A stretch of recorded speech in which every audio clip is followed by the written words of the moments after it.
chers frères et sœurs, shalom. Que Dieu bénisse le moment que nous allons passer ensemble, méditant sur le thème « Ne laissons pas s'éteindre les charismes ». Je commence par les dons du Saint-Esprit. Le Saint-Esprit est la troisième personne de la Sainte Trinité. Quand il habite un cœur, il lui apporte des fruits. Mieux, son fruit.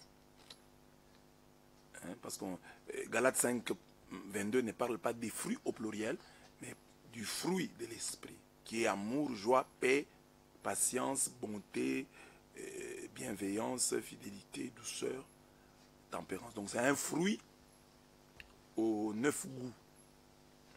Donc c'est un seul fruit qui a 9 goûts. Et je trouve que cette perspective est très belle, parce que là, comme chrétiens, nous nous contentons parfois d'avoir un seul fruit. Par exemple, quelqu'un dit, moi j'ai le fruit de la joie, mais il n'a pas le fruit de la paix. Alors qu'ici, quand on dit le fruit de l'esprit, c'est l'amour. Ça veut dire que si tu as l'amour comme fruit de l'esprit, tu dois aussi avoir la joie, la paix, la patience. On ne doit pas faire comme si, bon, j'ai déjà la douceur, je n'ai pas besoin d'avoir la tempérance. Donc, il faut que tout soit là. Parce que c'est un fruit avec les 9 goûts. Il va avoir les 9 goûts de l'unique fruit du Saint-Esprit. Alors, notre éducation chrétienne catholique fait que nous sommes plus focalisés sur le fruit. C'est pourquoi je parle du fruit. Les catholiques, en général, se focalisent sur le fruit, ce qui n'est pas une mauvaise chose. Hein? Nous, chez nous, on parle plus de l'amour, de la joie, de la paix, de la patience, de la bonté, de la bénignité, de la fidélité. Nous parlons plus des fruits, du fruit de l'esprit ou des fruits de l'esprit, plus que des dons. C'est normal que l'Église insiste sur les fruits, parce que Jésus a dit, c'est à leurs fruits que vous reconnaîtrez les faux prophètes. Et puis, ça c'est Matthieu 7, 16. Mais en Jean 15, 16, il a dit, je vous ai choisi et je vous ai établi afin que vous alliez et que vous portiez du fruit et que votre fruit demeure. On comprend donc l'insistance de l'Église sur les fruits. Mais il n'y a pas que les fruits de l'esprit. Et c'est là notre thème. Il n'y a pas que les fruits de l'esprit. Il y a aussi les dons. Les dons de l'esprit. Qui sont très importants. Paul nous dit, en 1 Corinthiens 14, 1, aspirez aussi aux dons spirituels. Aspirez au charisme. Surtout à celui de prophétie. Voilà notre dimension.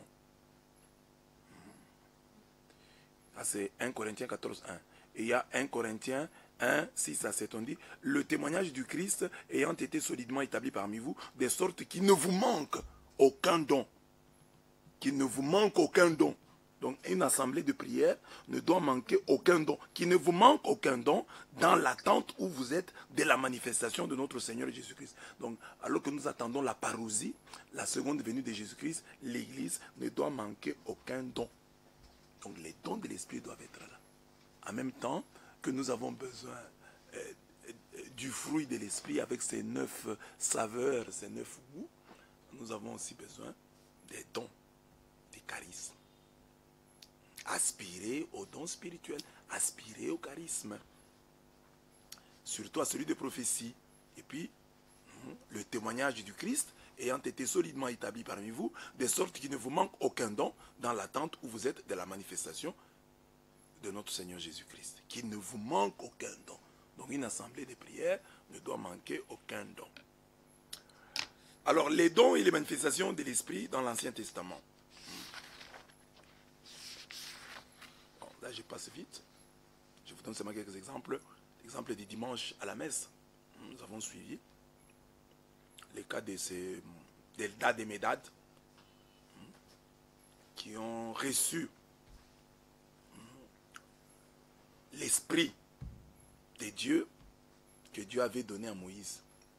Quand on dit, dès que l'esprit reposa sur eux, ils prophétisèrent.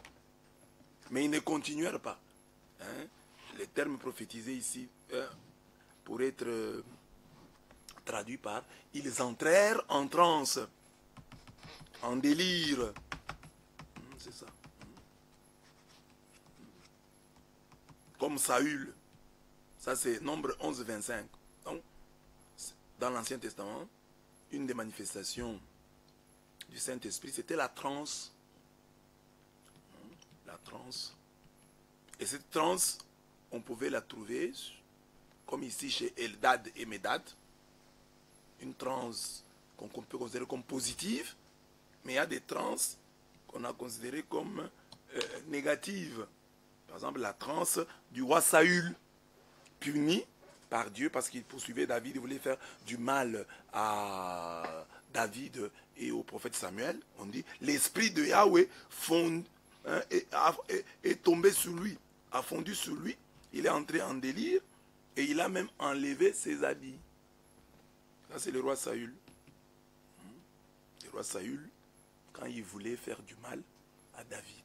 Donc il est entré en transe, c'est manifestation du Saint-Esprit, mais pour punir quelqu'un qui voulait faire du mal à un enfant de Dieu. Mais il y a le même Saül, l'Esprit de Dieu, quand il a été choisi, l'Esprit de Yahweh a fondu sur lui, il est entré en délire, en transe avec les prophètes. Avec les prophètes. Et il a été changé en un autre homme. Et ça c'est 1 Samuel 10, 5 à 6. Donc, dans l'Ancien Testament, quand le Saint-Esprit, l'Esprit descend, on entre en transe. La transe peut être positive. Dans le cas de Saül, nous avons vu, lorsqu'il a été élu, choisi comme roi, il est entré en transe, en délire, avec les prophètes. Mais aussi, quand il voulait faire du mal à David et au prophète Samuel, il est aussi entré en délire. Une autre manifestation de l'esprit dans l'Ancien Testament, c'est la force physique de Samson. Samson, déjà quand on parle de sa vie, en Juge 13, 24 à 25, on dit, l'esprit de l'Éternel commença à l'agiter. Il y a toujours cet esprit, hein, cette idée-là de transe. L'esprit a commencé à l'agiter.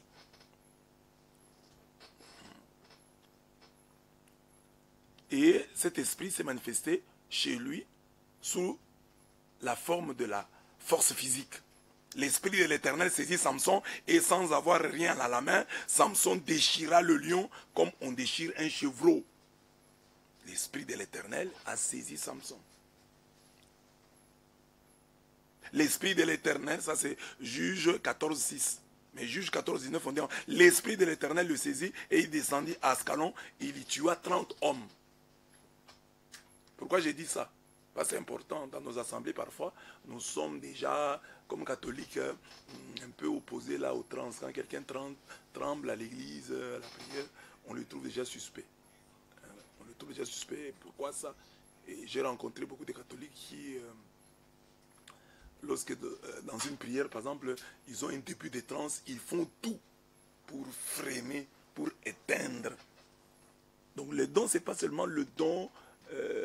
On va vite déjà au don, prophétie, guérison des malades, parole de sagesse, mais on doit regarder le même Saint-Esprit, il n'a pas changé. Si dans l'Ancien Testament, si c'est l'Esprit de Dieu et c'est l'Esprit de force, c'est normal qu'il secoue quelqu'un. Que quelqu'un, lorsqu'il est habité par lui, qu'il tremble. C'est normal. Même si par ailleurs, il y a des gens qui exagèrent et qui trompent. Ça, c'est autre chose. Mais ça doit être normal. Dans un groupe de prière, vous devez considérer que quand quelqu'un tremble, entre en transe, bon, c'est normal. Ce sont des choses que vous devez vivre et que vous devez gérer par la suite. Mais ça doit venir.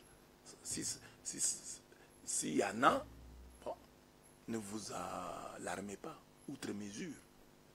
Parce que dans l'Ancien Testament, on dit, l'esprit s'est manifesté ainsi, soit pour récompenser quelqu'un, soit pour punir, dans le cas de Saül. Le même Saül a reçu, il est entré en transe, quand il a été choisi par Dieu comme roi, et il a été ce jour-là transformé en un autre homme, il a été changé totalement, mais le même Saül a été puni à travers la transe. Donc il y a des transes aussi à l'église qui peuvent être des punitions de Dieu. Dieu peut punir quelqu'un et quelqu'un peut entrer en transe. Là, c'est l'esprit de Dieu chez Samson. Mais il y a aussi l'esprit de Dieu dans le talent de Betsalel. Quand vous lisez Exode 31, 1 à 5, on dit, Dieu dit, sache que j'ai choisi Betsalel, je l'ai rempli de l'esprit de Dieu, de sagesse et de savoir pour toutes sortes d'ouvrages. Je l'ai rendu capable de faire des inventions, de travailler l'or, l'argent et les reins, de graver les pierres à enchâsser, de travailler le bois et d'exécuter toutes sortes d'ouvrages. Ah, donc l'Esprit Saint, dans l'Ancien Testament, force physique, c'est chez Samson. Transe, chez Saül. Positive, négative. Force physique, c'est chez Samson. Et savoir-faire, chez Betsalel. Ça doit nous interpeller. Hein? Parce que parfois, dans nos communautés, là, il y a seulement des gens, ils entrent en transe. Mais force physique, on n'a pas. Vous connaissez aussi l'Esprit Saint sous cette forme-là. Si comme groupe de prière, vous êtes attaqué par des ennemis physiques, est-ce qu'il y a quelqu'un qui peut avoir aussi le Saint-Esprit pour maîtriser l'adversaire qui vient nous attaquer? Si dans tout le groupe là, nous tous nous avons seulement, nous entrons seulement en transe. Un ennemi nous attaque tous en transe. Il n'y a personne qui a l'esprit de Samson pour arrêter. Parce que c'est l'esprit de Dieu. L'esprit de Dieu saisit Samson et sans avoir rien à la main, Samson déchira le lion comme on déchire un chevreau. Si c'est l'esprit de Dieu, il ne change pas. S'il ne peut pas descendre chez tout le monde, il faut quand même qu'il y ait des frères qui ont, comme manifestation du Saint-Esprit, une force physique. Parce que les démons, on voit dans les exorcismes, dans les prières de délivrance, les démons, il est fort. Il faut aussi connaître des frères et des sœurs forts, physiquement. Il ne faut pas que toute l'église, tout le monde, nous sommes tous des faiblards, nous sommes tous que forts spirituellement, mais physiquement, non. On doit aussi demander l'esprit, la force physique de Samson. Parce que parfois, dans l'église, il peut arriver une sœur possédée, un frère qui est attaqué par des forces qui sont plus fortes. Il faut qu'il y ait des gens pour le garder hein, sous une forte discipline. Ça, c'est aussi important. Et une autre dimension, l'esprit qui était sur Betsalel. Donc nous avons des groupes de prière, nous avons des dons, les gens parlent en langue, mais il n'y a personne pour faire toutes sortes d'ouvrages. Capable de faire des inventions. Pourquoi que les gens ne peuvent pas inventer quelqu'un qui, par la puissance du Saint-Esprit, invente quelque chose? Toutes les applications qu'on a ici, qui peut nous dire que l'esprit qui était sur Betsalel est aussi descendu sur moi, j'ai inventé une application qui peut servir les chrétiens, qui peut faire ceci, etc. Dans nos groupes. Travailler l'or, les reins. Quand nous devons construire une église, nous cherchons les païens. Mais nous, chez nous, l'esprit de Dieu, dans l'Ancien Testament, manifestation, l'esprit qui était sur Betsalel, pourquoi nous n'avons pas? Nos communautés sont pauvres, nous ne savons pas trouver de l'argent, nous ne savons pas construire, nous ne savons pas avancer. Nous avons seulement, nous entrons en transe, nous parlons en langue. Mais l'esprit de Dieu, dans l'Ancien Testament, l'esprit qui était sur Betsalel, il a changé. Pourquoi est-ce que l'esprit chez nous n'est pas comme ça? L'esprit qui nous pousse à faire des inventions, à travailler l'or, l'argent et les reins, à graver les pierres, à enchâsser, à travailler le bois, à exécuter toutes sortes d'ouvrages. L'Afrique a besoin de l'esprit de Dieu qui était sur Betsalel. C'est un don de l'esprit. Là, c'est dans l'Ancien Testament, je voulais seulement faire un rappel. Betsalel veut lire donc Exode 31, 1 à 5. Exode 28, 3. Exode 35, 35. Exode 36, 2. 1 Roi 7, 14. Betsalel. Je connais des communautés, de nouvelles communautés charismatiques, où ils ont tout un ministère de Betsalel. Là, il y a des ingénieurs. Il y a des informaticiens qui travaillent. Ils peuvent aussi produire des œuvres. C'est important. Nous avons besoin du Saint-Esprit comme ça. Alors, les dons du Saint-Esprit dans le Nouveau Testament. Je rappelle juste. Paul, quand il parle des dons de l'Esprit, nous dit des choses vraiment intéressantes. Quand vous lisez 1 Corinthiens 12, 1 à 11, où il parle de ces dons, il dit entre autres que nul ne peut dire Jésus est Seigneur s'il naît avec l'Esprit Saint. Parce qu'il y a des charismatiques qui se posent souvent des questions. Est-ce que moi j'ai le Saint-Esprit? Comme je n'entre pas en transe, comme je n'ai pas la force physique de Samson, comme je n'ai pas l'intelligence pratique de Betsalel, comme je n'ai pas le parler en langue, donc je n'ai pas le Saint-Esprit. Paul dit que pour dire Jésus-Christ est Seigneur, il faut le Saint-Esprit. Le Saint-Esprit doit être là pour que tu dises Jésus-Christ est Seigneur. C'est déjà quelque chose. Donc, la présence de l'Esprit, quand j'ai dit Jésus est Seigneur, dans la foi, dans l'amour, convaincu de ce que j'ai dit, cela ne peut pas venir de moi. Cela ne vient que de Dieu. Il faut apprécier ça. Déjà, le fait que tu reconnaisses la Seigneurie de Jésus, c'est déjà quelque chose de positif. Alors là, ici, il y a dit diversité de dons spirituels et charismes, mais c'est le même esprit. Diversité des ministères, c'est le même esprit. Diversité d'opérations, c'est le même Dieu qui opère tout en tous. À chacun, la manifestation de l'esprit est donnée en vue du bien commun. Très important. Le charisme doit servir le bien de la communauté. Parce qu'aujourd'hui, on voit des jeunes gens ici au Congo, je ne sais pas, en Afrique du Sud, là-bas où vous êtes à l'étranger, nous voyons des jeunes qui vont dans des montagnes. Et ils demandent à Dieu, Seigneur, donne-moi le don des prophéties, que je puisse voir des choses, que je puisse voir ce que les autres ne voient pas, ce que les autres ne voient pas, que je voie. Bon, est-ce que c'est pour le bien commun? Ou c'est pour ta gloriole, ta gloire, que je puisse voir, que je puisse connaître les noms des gens, la couleur de leurs sous-vêtements, la couleur de leur histoire, leur nom, leur passé. Bon. Est-ce que c'est en vue du bien commun? Parce qu'il faut se poser la question. C'est bien, Paul a dit aspirer au charisme. Mais nous n'oublions pas la question de motivation. Tu les fais pourquoi? Tu les fais pourquoi? Pourquoi tu veux avoir ce don-là? Pourquoi tu tiens à l'avoir? Est-ce que c'est pour le bien commun ou c'est pour ta gloire? Alors on dit, à l'un, c'est un discours de sagesse qui est donné par l'esprit, à tel autre un discours de science, c'est le même esprit, à une autre la foi dans le même esprit, à tel autre les dons de guérison dans l'unique esprit, à tel autre la puissance d'opérer des miracles, à tel autre la prophétie, à tel autre le discernement des esprits, à un autre les diversités des langues, à tel autre le don de les interpréter. Mais tout cela, c'est l'unique et même esprit qui l'opère, distribuant ses dons à chacun en particulier comme il l'entend.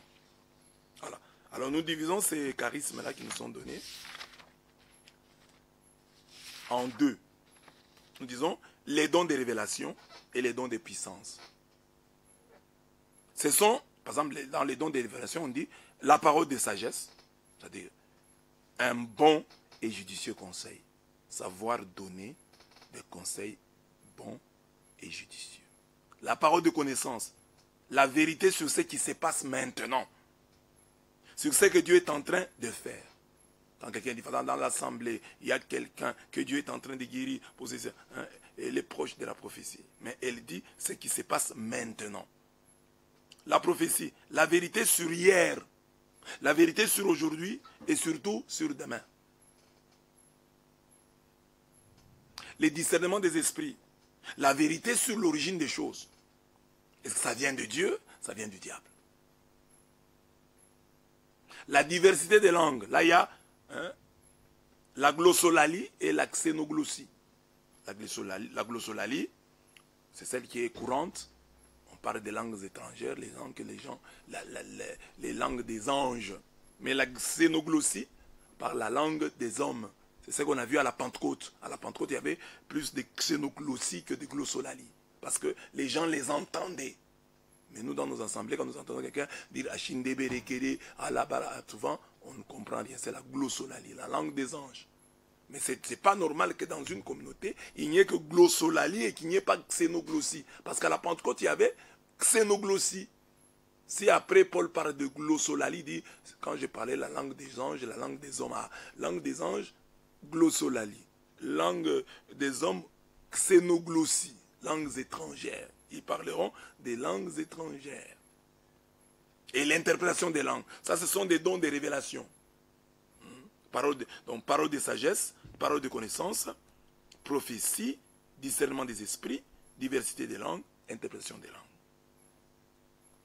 Alors il y a les dons de puissance qui permettent de mener des opérations. Ce sont les guérisons, les miracles et la foi. Ces dons ne sont pas toutefois exhaustifs. Donc ceux qui sont donnés ici à 1 Corinthiens 12 ne sont pas exhaustifs. C'est ce que nous dit Paul aux Romains. Paul aux Romains va dire, il y a 1 Corinthiens 12 et Romains 12 aussi. Quand vous voulez voir la liste des charismes, vous regardez 1 Corinthiens 12, vous regardez Romains 12.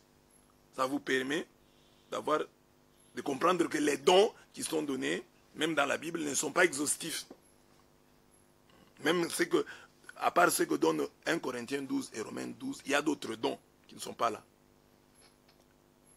Car de même que notre corps en son unité possède plus d'un membre et que ces membres n'ont pas tous la même fonction, ainsi nous, à plusieurs, ne formons qu'un seul corps dans le Christ, étant chacun pour sa part membre les uns des autres, mais pourvu de dons différents selon la grâce qui nous a été donnée. Si c'est le don de la prophétie, voilà ici la prophétie, si c'est le don de la prophétie, exerçons-le en proportion de notre foi.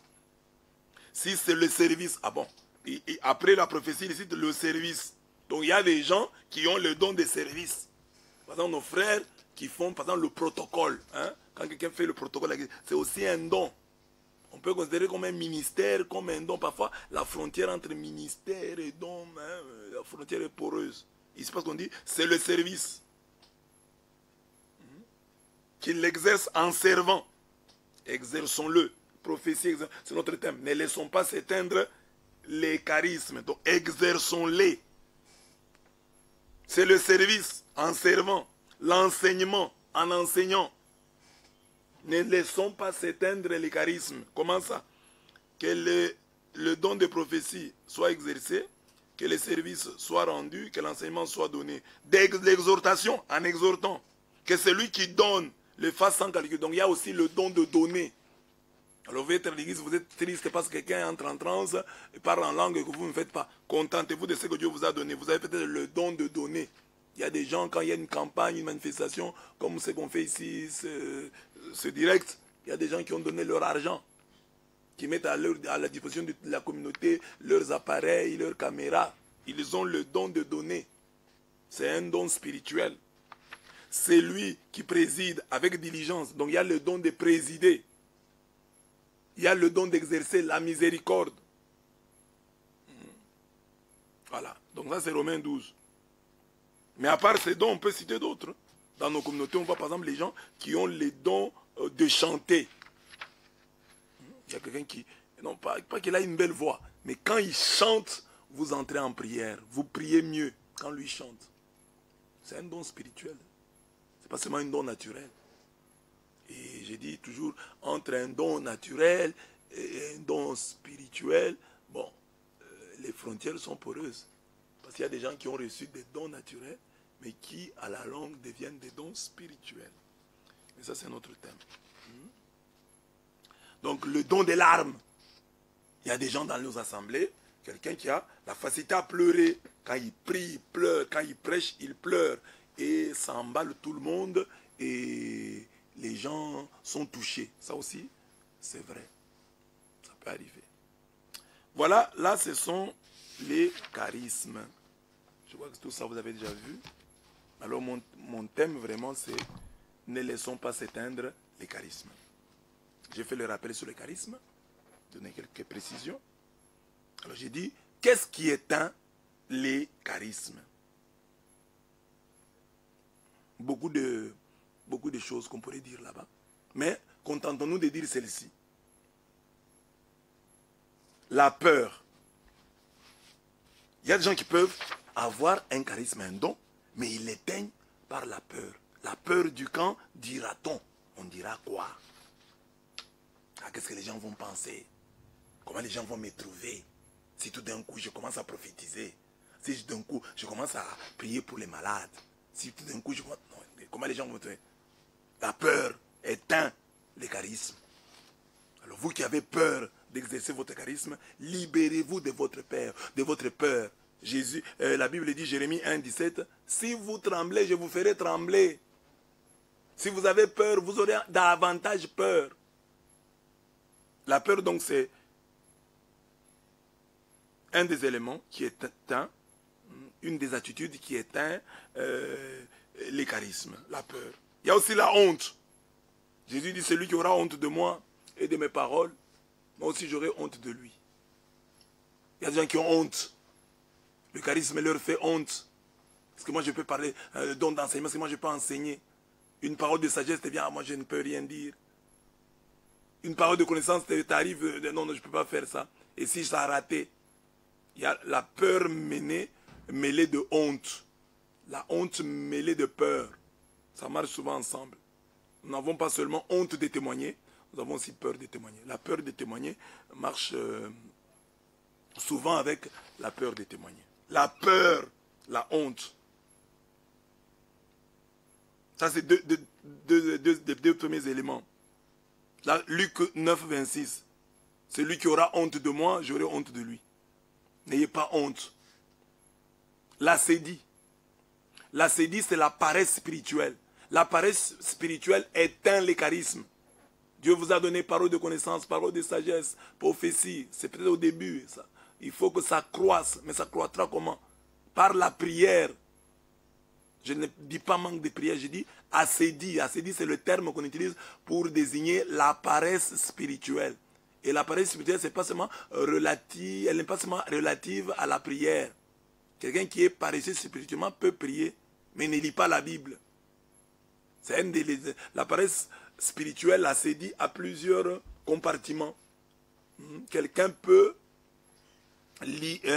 prier et ne pas avoir le temps de lire la Bible, de méditer, de faire l'examen de conscience, de faire tous les exercices spirituels qu'il doit faire. Alors vous voyez, la paresse spirituelle, vous avez reçu un don. Il y a des gens qui disent ça. Oh, quand j'étais jeune, quand au début je suis entré dans le renouveau, en tout cas, dès que j'avais un songe, voilà un autre don. Hein? Dès que j'avais un songe, ça s'est réalisé. Dieu me parlait à travers les songes. Mais pourquoi il ne me parle plus? La paresse, l'acédie. Acédie, ça s'écrit A-C-E, accent D-I-E. L'acédie, la paresse spirituelle. Alors regarde dans ta vie. Tu n'es pas paresseux? Surtout aujourd'hui avec les téléphones. Surtout aujourd'hui avec les moyens, les réseaux sociaux. Beaucoup de chrétiens passent le plus clair de leur temps dans les téléphones, sur les réseaux sociaux, que devant Dieu. Cette distraction-là éteint les charismes. Parce que les charismes, c'est comme un véhicule. Il doit s'entretenir. Il faut l'entretenir. Si tu ne l'entretiens pas, il tombe en panne. Il disparaît. Entretiens le charisme à travers une vie de prière, pas seulement la vie de prière. Vie de prière, jeûne, aumône, méditation de la parole de Dieu. Tout ça, ça doit entrer dans ce qu'on appelle la vigilance spirituelle. Un autre élément qui tue les charismes, qui les éteint, c'est le fonctionnarisme. Je prends un terme général, mais je voulais parler seulement en bref de l'argent. Quand dans ces choses de Dieu, vous cherchez l'argent, l'argent c'est bon, il nous sert. Mais quand vous mettez l'argent avant tout, oh je vais aller prêcher, on m'a appelé pour que je prêche, il faut qu'on me donne l'argent. Vous allez perdre. L'argent est la racine de tous les maux. 1 Timothée 6, 10. Prêchez, prophétisez, priez, faites votre devoir, le reste Dieu s'en occupera. Mais si vous mettez devant l'argent, vous allez perdre. Votre talent, votre charisme va s'éteindre. J'appelle aussi charisme, talent, mais spirituel. Parce que la Bible parle des talents. Talent spirituel. L'orgueil.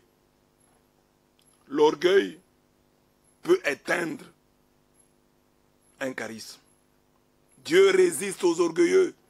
Il donne sa grâce aux humbles. Si vous êtes plein de vous-même, si vous ne cherchez que votre intérêt, Dieu peut vous retirer son don. Vous voyez la prière de David.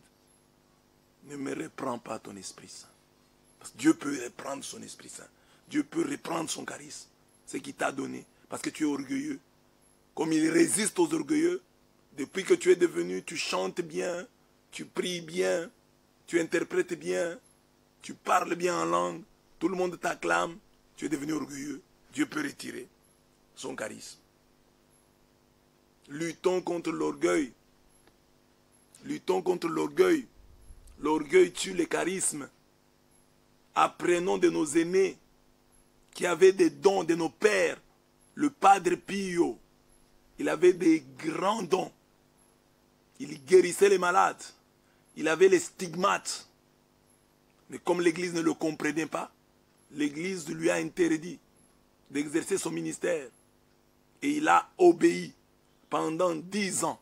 Padre Pio, qui avait un don de bilocation, qui avait les stigmates de Jésus, qui avait un grand charisme de guérison. Il est resté dans son couvent, sans sortir, il a obéi. Et c'est lui qui nous a laissé cette phrase, qu'il faut apprendre, non seulement à souffrir pour l'Église, mais apprendre aussi à souffrir par l'Église.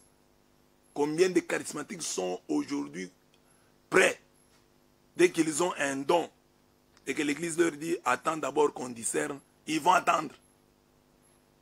On a vu dans beaucoup de pays africains, un charismatique qui était fort, etc.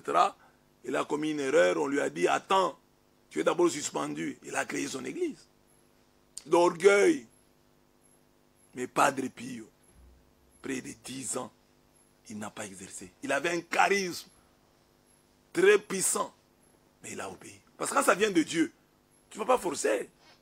Quand ça vient de Dieu et qu'on t'interdit, mais toi tu ne vas pas engager la guerre. Tu vas demander à Dieu, Seigneur, tu m'as donné ça pour le bien commun, tu m'as donné ça pour l'édification de ton église. Mais les gens n'acceptent pas. Bon, moi, je reste dans mon coin. Mais s'il y a dans l'entretemps, il y a maintenant les ambitions, tu penses, et ce charisme-là a commencé à te nourrir, ce charisme-là a commencé à te vêtir, ce charisme-là a commencé à te faire voyager, ce charisme t'a permis d'acheter des véhicules, des maisons. Vous voyez, quand on t'interdit, tu vas te révolter, pas pour exercer le charisme pour le bien commun, mais parce qu'on t'empêche d'avoir accès à tes intérêts, à tes avantages matériels auxquels tu étais déjà habitué. L'orgueil tue le charisme. L'orgueil. Avec l'orgueil, il y a l'ambition démesurée. C'est ce que je disais ici. Aujourd'hui, j'ai prêché sur Sainte Thérèse de l'Enfant Jésus.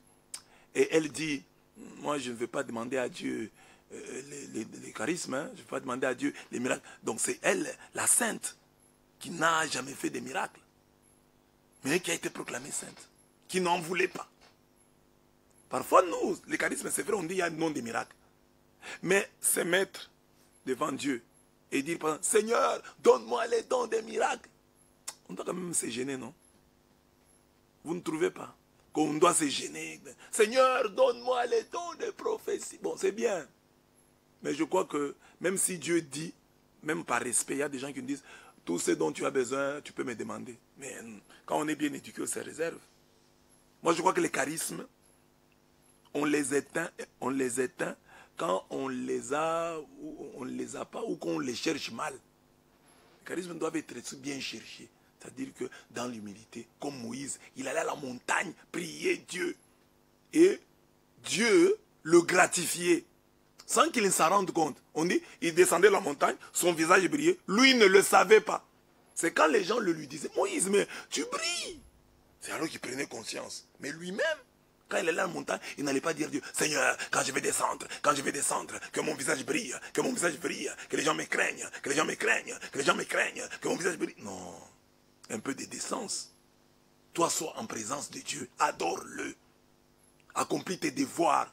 Soit dans la monotonie du sacrifice. C'est une expression de Sainte Thérèse de l'Enfant Jésus. Dans la monotonie du sacrifice. Et que Dieu lui-même te gratifie d'un don qu'il trouvera utile à son Église.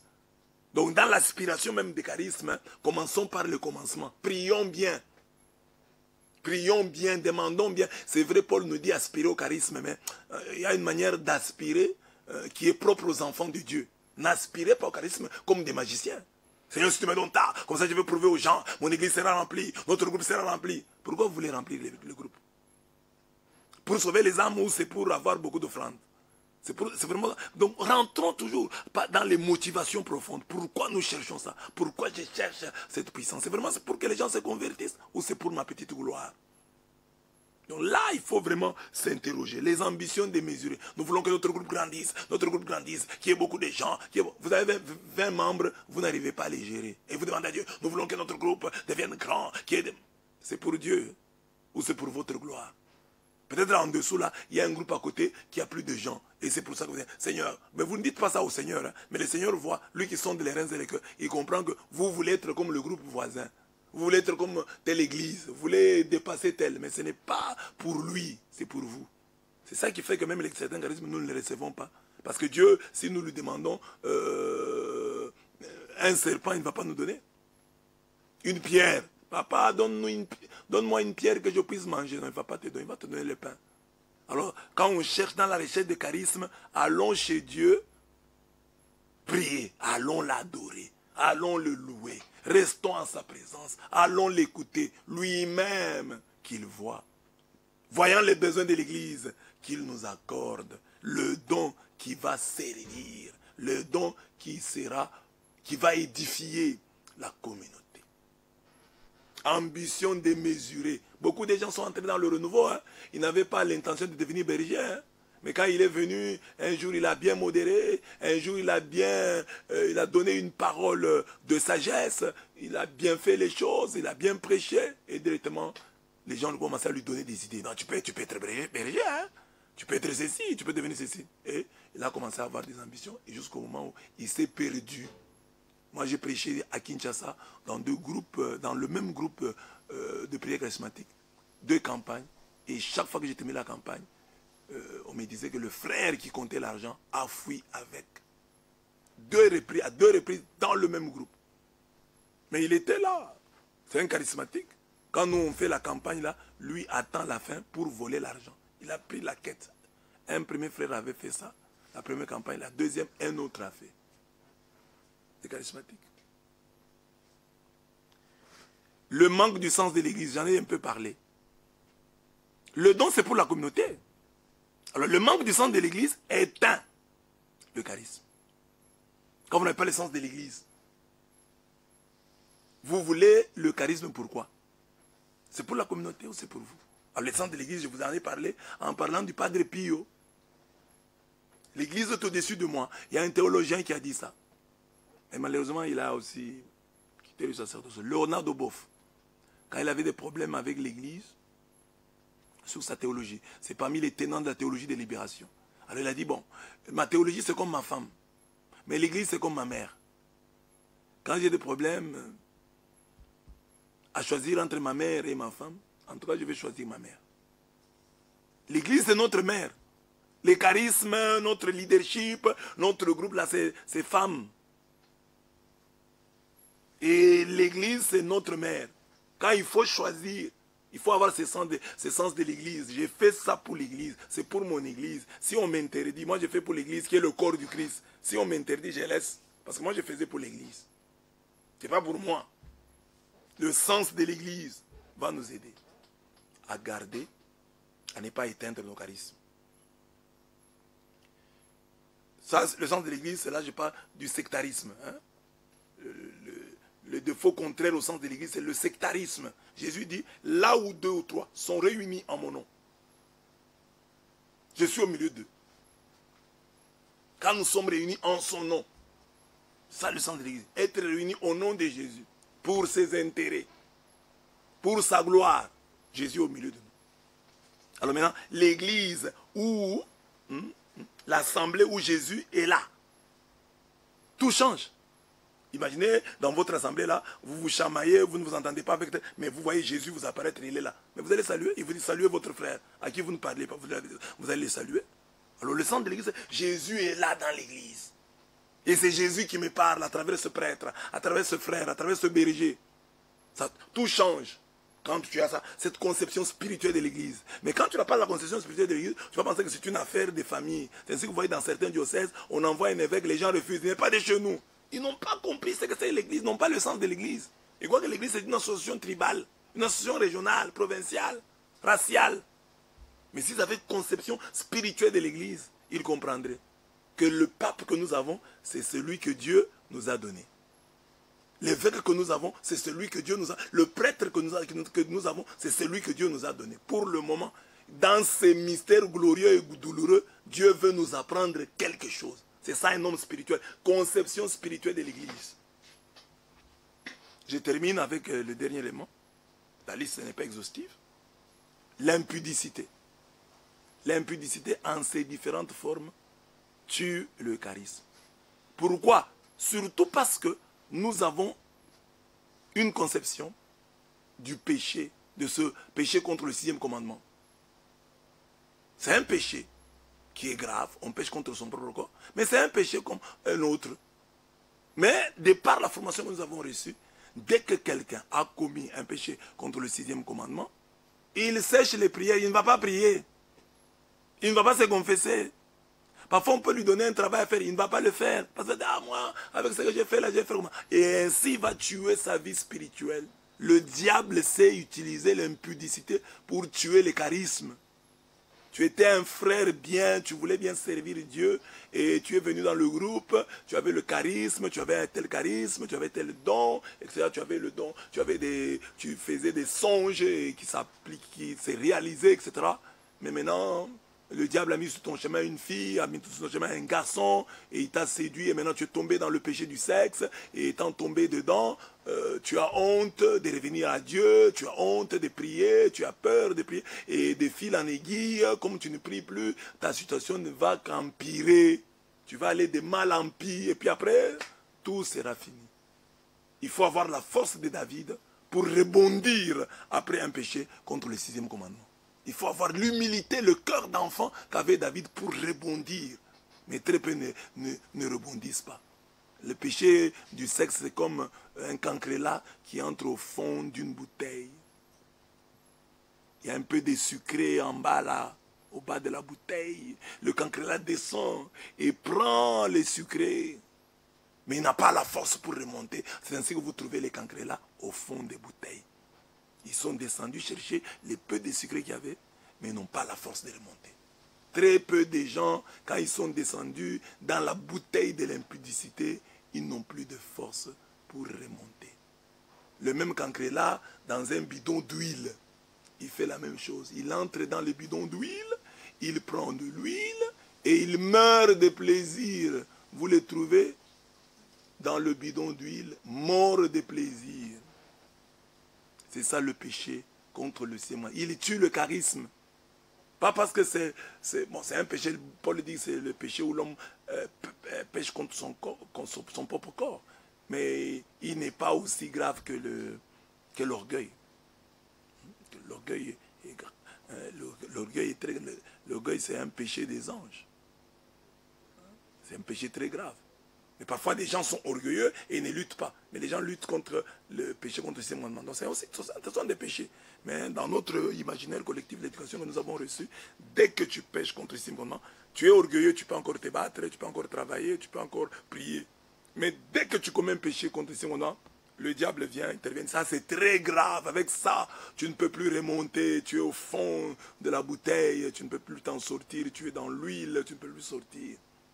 Mais comme j'ai dit, il faut une force, la puissance de Dieu pour sortir. Parce que le péché, là, pour en sortir, pour sauver le charisme de Dieu, après la chute dans l'impudicité, il faut vraiment une grâce spéciale comme celle que David avait.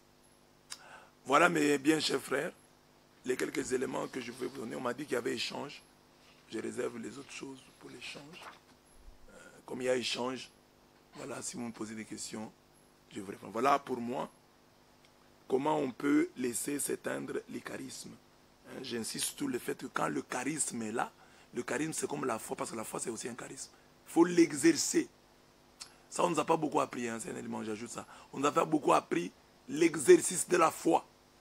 Beaucoup de chrétiens n'exercent pas leur foi. La foi c'est un exercice, ça veut dire exercice, comme on fait en classe. Tu fais l'exercice, tu t'exerces, tu échoues, tu reprends, tu échoues, tu reprends, tu échoues mieux, tu reprends. Nous n'avons pas ça. Quelqu'un ne peut pas dire, voilà, j'ai commencé à prier, je demande à Dieu ceci, que Dieu me donne, dans ma foi, j'ordonne qu'aujourd'hui, je passerai une journée dans l'intimité avec Dieu, au nom de Jésus. Tu fais ça le lundi, ça rate. Tu exerces encore ta foi mardi. J'ai dit au nom de Jésus, même si ça ratait hier. Hier c'était lundi, aujourd'hui c'est mardi. J'ordonne que cette journée se passera bien. Tu peux faire 1 année, 2 ans, en persévérant dans cette prière. Et tu vois, peut-être 1 année après, elle se réalise. Tu dis, oh voilà, ma foi que j'ai exercée, je commence maintenant à réussir. Mais dans la foi, on n'a pas ça. J'ai essayé, ça a raté, j'ai abandonné, je prends un autre combat. J'ai prié, ça n'a pas tenu, je change de prière. Bartimée a continué avec la même prière. Hein, que je vois, même quand on lui a demandé, il criait, il voulait voir. Mais quand on lui a demandé, il a continué avec la même prière. Mais nous, nous changeons de prière. Pas parce que nous voulons changer de sujet, mais parce que nous avons vu que là-bas, ça n'a pas tenu. Nous changeons d'exercice. Il faut toujours nous exercer. Le charisme doit être exercé. Le charisme, c'est comme une houe. C'est comme un instrument de travail. Lorsque vous ne l'exercez pas, il prend la rouille. Et quand il prend la rouille, il se détruit. Que votre charisme ne prenne pas la rouille. Exercez-le. Priez pour les malades. Vous trouvez un malade, prenez-le en charge. Commencez à prier. Seigneur, je veux qu'il guérisse. Je veux qu'il guérisse. Je veux avoir un témoignage de sa guérison. Tu exerces ton charisme. Tu demandes, mais en toute humilité toujours. En te gênant, en disant que Dieu te donne les dons les meilleurs pour son Église, pour votre groupe de prière, pour l'humanité. Voilà mes bien-aimés, mon petit partage de ce soir.